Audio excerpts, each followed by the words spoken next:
Okay, guys, so welcome back to the channel. Today we are starting with the chapter 36, that is functions, passing them data.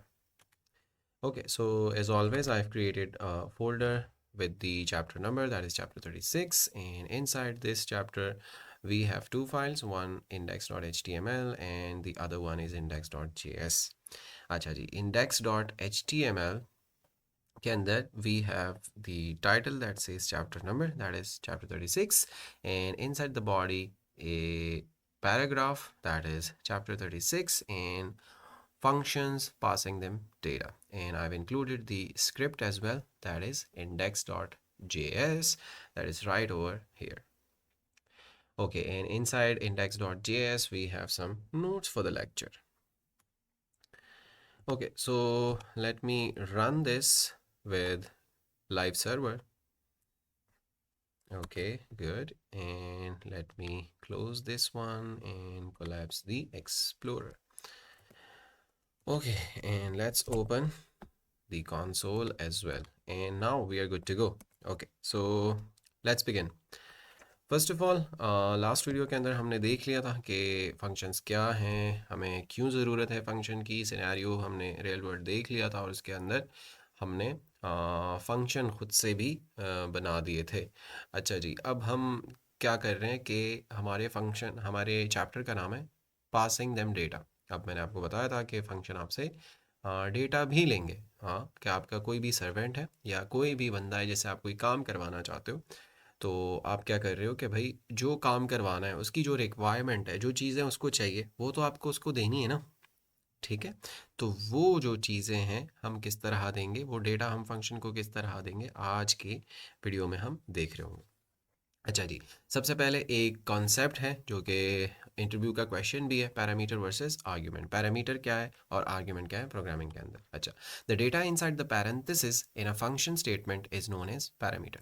Function declaration, function statement, जैसे हमने last video में function बनाया था, तो जहाँ हम function बना रहे होते हैं, ठीक है, लेट्स से हम यहाँ फंक्शन बना रहे हैं एक, लेट्स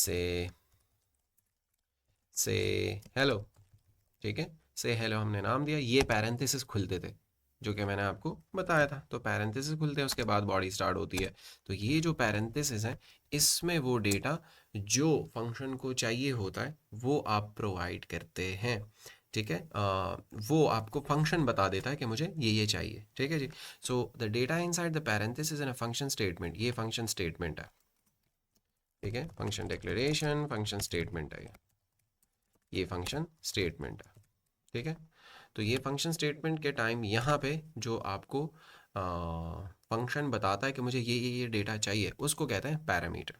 ठीक है, लेट्स से मैं एक फंक्शन बनाता हूँ जिसका नाम है लेट्स से प्रिंट नंबर। अब ये जो प्रिंट करेगा नंबर, वो नंबर इसको चाहिए होगा, तो सही है, वो आपको बताएगा कि मुझे एक नंबर चाहिए। कोई भी वेरिएबल आप इसको कंसिडर कर सकते हो, कोई भी नाम दे सकते हो।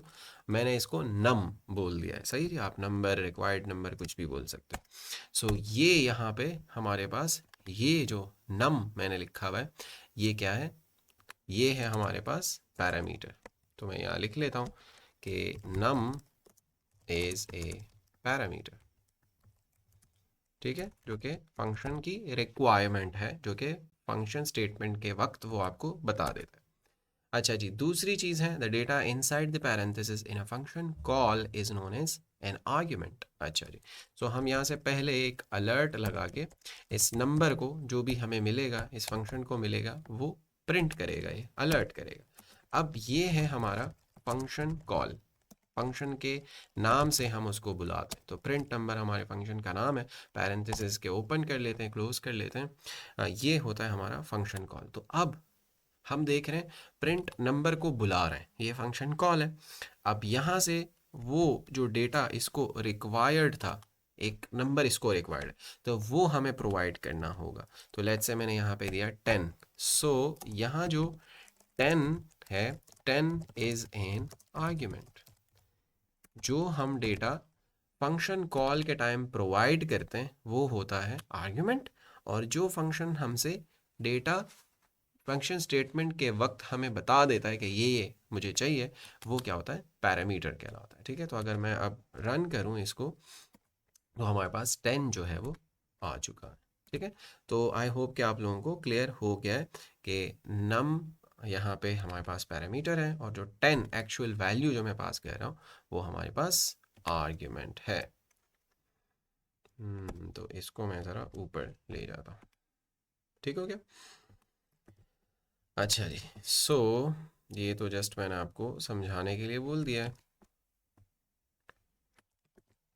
ये सारा काम हम प्रीवियस वीडियो में भी कर चुके हैं। अच्छा जी, passing data to a function, हम एक एग्जांपल ले लेते हैं। मैंने एक फंक्शन बना दिया है जिसको हमने नाम दिया है ग्रीट यूज़र। ठीक है, यूज़र को हम ग्रीट कह रहे हैं। अच्छा, अगर हम विदाउट पासिंग डेटा अगर एक फंक्शन बना लें, सो हम यहाँ कह देते हैं कि लेट्स से हमारे पास एक फंक्शन है, ठीक है, और उसको नाम दे देते हैं ग्रीट यूज़र। ठीक है, और यहाँ वो हमसे कुछ भी नहीं ले रहा। ठीक है, यहाँ से इसकी बॉडी स्टार्ट हो गई और हम अलर्ट कर रहे हैं कि लेट्स से हेलो। ठीक है, और यहाँ से आकर हमने फंक्शन को कॉल कर लिया जो कि है ग्रीट यूज़र। ठीक है, सेव किया। अब देखें हेलो हमारे पास आ रहा है। अब मैं इसको लेट्स से 50 दफ़ा कॉल कर रहा हूँ तो ये 50 दफ़ा hello hello hello hello hello hello hello बोल रहा होगा। ठीक है, सॉरी वो क्लिक नहीं हुआ था, तो हेलो बोल रहा होगा। ठीक है जी, ये हेलो हो गया। लेकिन इस तरह मज़ा नहीं आ रहा ना यार, फंक्शन का इस तरह मज़ा नहीं आ रहा कि हर दफ़ा वो एक ही जो ग्रीटिंग है वो भेज रहा है। सो हम क्या कर लेते हैं कि ग्रीटिंग इसको एज अ डेटा पास कर लेते हैं, जो कि मैंने ऊपर समझा भी दिया, एज अ पैरामीटर दे देते हैं और यहाँ एज एन आर्ग्यूमेंट फिर इसको प्रोवाइड कर लेते हैं। और वही ग्रीटिंग हम क्या कर रहे हैं, हम कर रहे हैं उसको अलर्ट। सेव किया मैंने, वापस आया। अच्छा, greet the user is not defined, तो ग्रीट यूज़र है, ग्रीट द यूज़र नहीं है। ठीक है, तो वो कह रहा है हेलो। अब मेरा दिल किया भाई कि ये हर दफ़ा हेलो ना बोले, तो मैंने दूसरी दफ़ा इसको बोला जी कि लेट्स से सलाम। ठीक है, सेव किया, वापस आए तो पहले वो कह रहा है हेलो एक केस में, दूसरे में जब मैंने कॉल किया तो वो कह रहा है सलाम। ठीक है, तो इस तरह डिफरेंट वेरिएशंस जो है वो आप इसको दे सकते हैं। लेट्स से पश्तो में वो कह रहा है पखैर रागले। ठीक है, पखैर रागले, और सेव किया मैंने, वापस आए हेलो सलाम पखैर रागले। ठीक है, तो आप डिफरेंट इसमें आप डेटा पास कर सकते हो और उसका फ्लेवर चेंज कर सकते हो उसको डेटा पास करके। तो इस तरह हम फंक्शन को डेटा पास कर सकते हैं। अच्छा, ये डेटा आप एक वेरिएबल के अंदर रख के भी पास कर सकते हो। सेम फंक्शन है ग्रीट द यूज़र हमारा, और यहाँ से मैंने एक वेरिएबल बना दिया हेलो, और यहाँ से ग्रीटिंग जो भी मैसेज है उसके अंदर वेरिएबल बना के हेलो मैसेज मैंने डाल दिया है और ग्रीटिंग मैसेज मैंने प्रोवाइड कर लिया ग्रीट द यूज़र को कॉल करते वक्त। ठीक है, ये है आपका फंक्शन स्टेटमेंट और ये है फंक्शन कॉल। तो फंक्शन कॉल के टाइम हम आर्ग्यूमेंट देते हैं, प्रोवाइड करते हैं हम, सही है, जो डेटा उसको रिक्वायर्ड होता है पैरामीटर। तो हम हेलो डायरेक्ट पास कर सकते थे, एक वेरिएबल के अंदर रख के मैंने पास कर दिया, सेव किया, वापस आए तो वो हेलो उसी तरह कह रहा है। तो आप डेटा आर्ग्यूमेंट जो है वो एज अ वेरिएबल भी पास कर सकते हो। ईजी पेजी, बहुत ईजी चीज़ है, तो उस पर टाइम नहीं लेंगे। अच्छा जी, a function can take any number of arguments. अब ज़रूरी नहीं है कि फंक्शन आपसे एक ही आर्ग्यूमेंट ले, एक ही पैरामीटर उसको रिक्वायर्ड हो। आप क्या कर सकते हो, मल्टीपल पैरामीटर्स जो है वो आपसे फंक्शन रिक्वायर कर सकता है और आप मल्टीपल आर्ग्यूमेंट्स पास कर सकते हो। अच्छा, तो यहाँ हमारे पास एक फंक्शन है जिसका नाम है प्रिंट यूज़र डिटेल्स। सही है जी, तो फंक्शन कह रहा है मैं यूज़र डिटेल तो प्रिंट कर लूँगा, लेकिन उसके लिए मुझे यूज़र डिटेल तो चाहिए। ठीक है, हाँ अच्छा जी, क्या चाहिए, यूज़र नेम चाहिए, उसकी एज चाहिए, और इज़ मैरिड, क्या वो मैरिड है। ठीक है, तो अच्छा इसमें ज़रूरी नहीं कि एक ही टाइप का डेटा जा रहे हो, हेट्रोजीनस डेटा आप पास कर सकते हो। जैसे यूज़र नेम स्ट्रिंग आ जाएगा, एज आपके पास नंबर आ जाएगा, और इज़ मैरिड आपके पास बूलियन डेटा आ जाएगा। तो कंसोल लॉग करके वो क्या कर रहा है, फॉर्मेटेड स्ट्रिंग के अंदर कह रहा है कि your name is user name में जो डेटा आ रहा होगा, और you are dash years old, तो वो जो एज के अंदर नंबर आ रहा होगा यहाँ आ जाएगा, and your marital status is this. तो मैरिड के अंदर ट्रू आ रहा है, फॉल्स आ रहा है, वो यहाँ सेट हो जाएगा। अच्छा जी, अब हम फंक्शन कॉल के टाइम देखेंगे कि प्रिंट डिटेल्स को क्या क्या रिक्वायर्ड है। ठीक है, तो उसको रिक्वायर्ड है यूज़र का नेम, तो मैंने दे दिया अली। सही है जी। उसको एज रिक्वायर्ड है, मैंने कहा 40, और इज़ मैरिड, ट्रू यानी कि मैरिड है, तो मैंने सेव किया। वापस आए तो वो कह रहा है your name is Ali, you are 40 years old and your marital status is true. सही है जी, बहुत आसान तरीके से।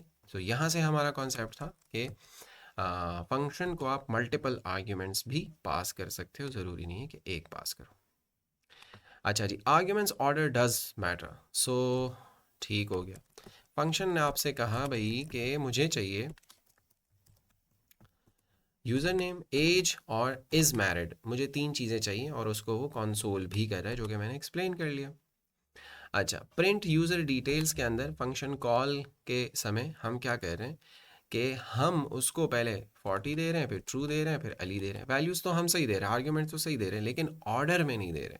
तो होता क्या है बिहाइंड द सीन्स कि फर्स्ट आर्ग्यूमेंट उठ के फर्स्ट पैरामीटर में सेट हो जाता है, सेकंड सेकंड पैरामीटर में स्टार्ट हो जाता है, और थर्ड जो आपका आर्ग्यूमेंट है उसकी वैल्यू आके सेट हो जाती है थर्ड पैरामीटर।